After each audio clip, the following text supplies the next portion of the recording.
What's up, everyone? Welcome to the Dungeons & Dragons 5th Edition Power Gamers Tactics Room. I'm your host, Bill Ron Bafflestone. So today we're having another episode of my Metagaming series, where I look at Dungeons & Dragons from a more holistic perspective. And today I wanted to talk about the Stormwind Fallacy. So what is the Stormwind Fallacy? It is a phrase coined in 2006 in a post on the Wizards of the Coast forum by a guy named Tempest Stormwind.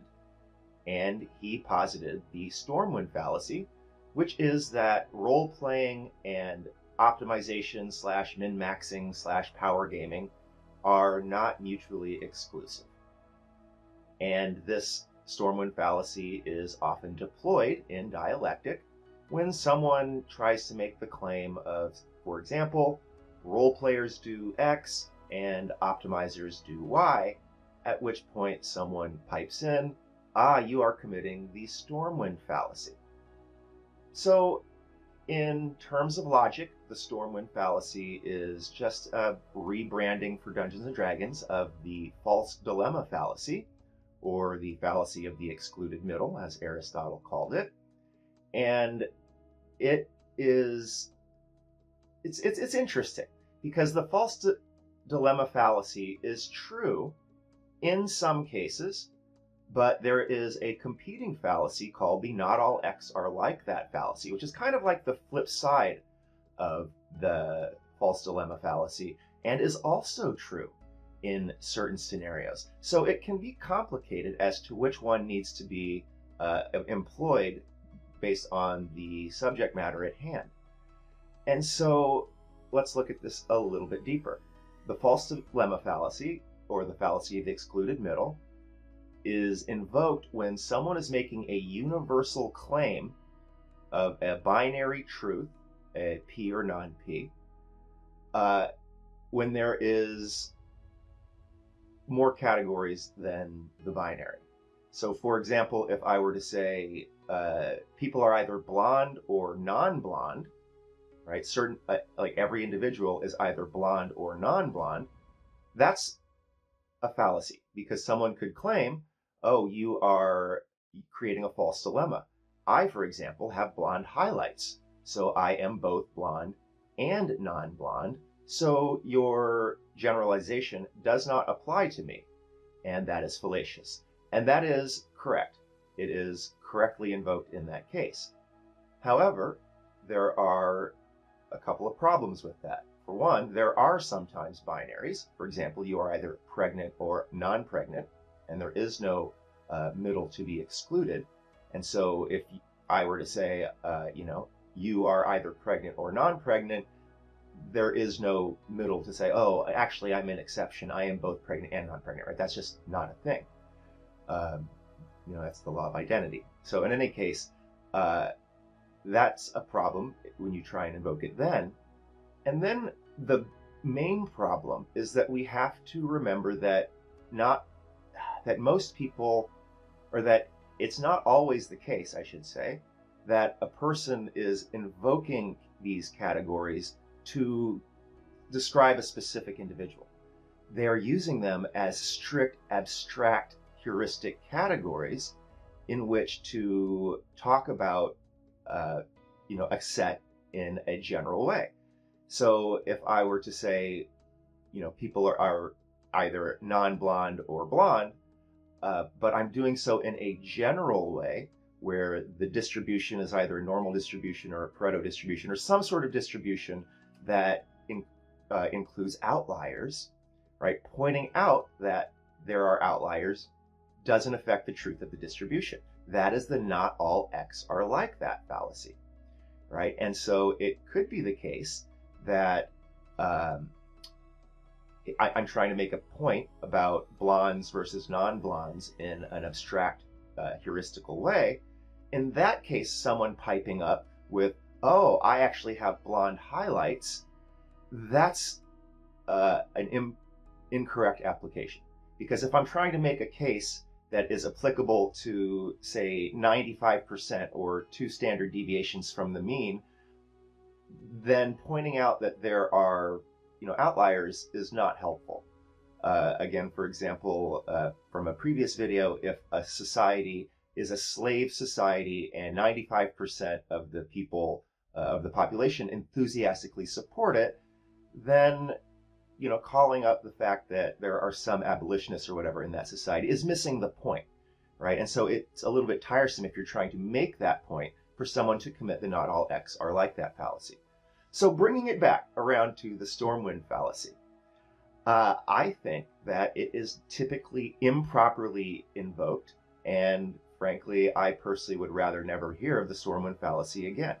Because when I am talking about Dungeons and Dragons and trying to make a point about role players versus optimizers, I'm doing so in the sense of these being general heuristic categories, and I'm not trying to describe any particular player, because every player falls along that spectrum, right? And some are so far along that spectrum that they are outliers and could, for all practical purposes, say, be said to be pure role players or pure optimizers.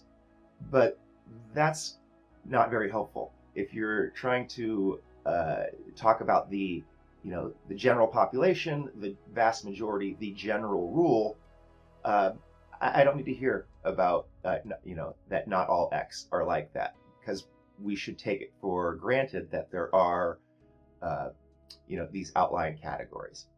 So when it comes to the Stormwind Fallacy, it's usually not an applicable case of the fallacy of the excluded middle.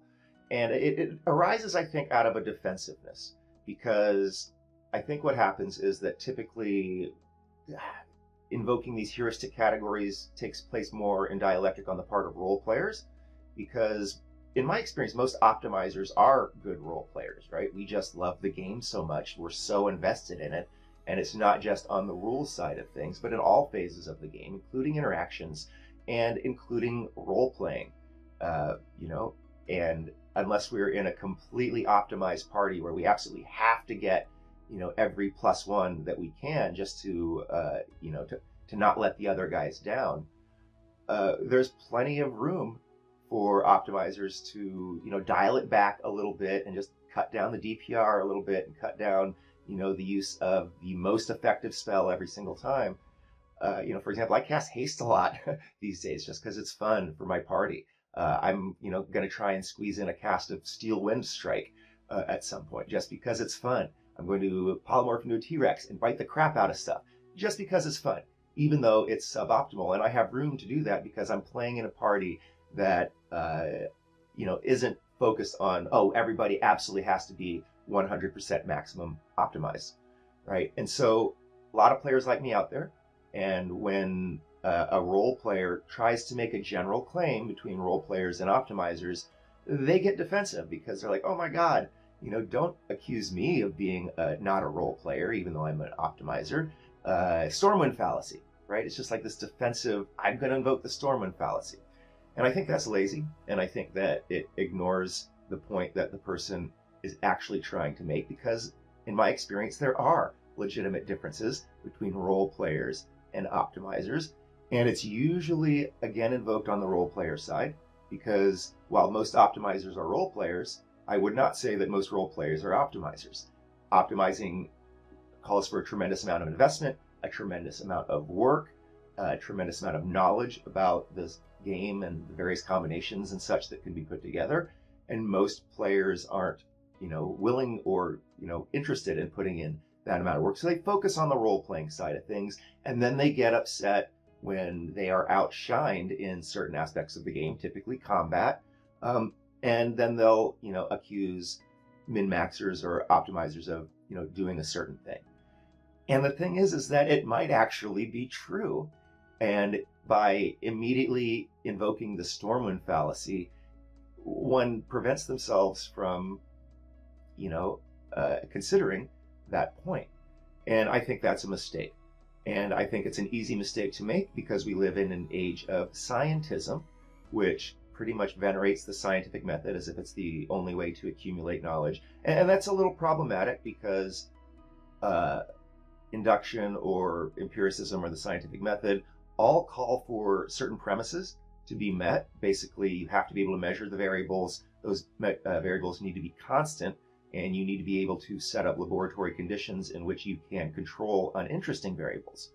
And the fact is those conditions are only met in physics, really.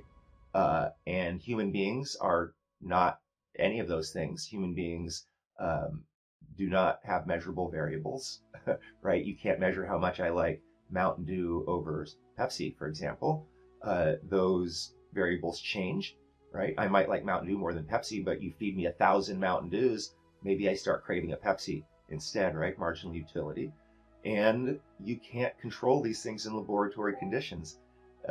So that leads to distributions, that leads to outliers, and people forget that or choose to forget that when it's convenient for them to want to think about things in a scientist perspective, where things are either true or false, and I'm going to drop this apple and it falls every single time. There are never any outlier states where the apple flies into the air. And so, you know, this certainty that we take into physics and engineering, we try to apply to human beings and how they approach relationships and interactions, such as in Dungeons and Dragons.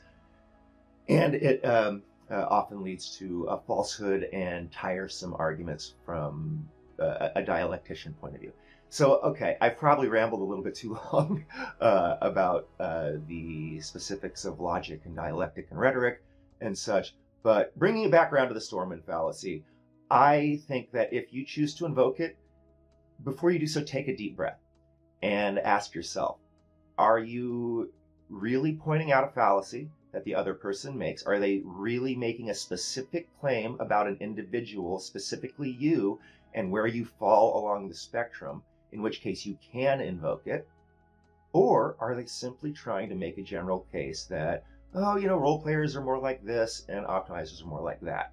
In which case, they may have a point, and automatically invoking the Stormwind Fallacy is bad logic on your part. So, that said, let me know what you think about the Stormwind Fallacy in the comments below, and if you have any interesting stories about it, I think it's an interesting thing to talk about. And regardless, thank you so much for watching. This has been the Dungeons & Dragons 5th Edition Power Gamers Tactics Room. I'm your host, Bill Bafflestone. See you next time.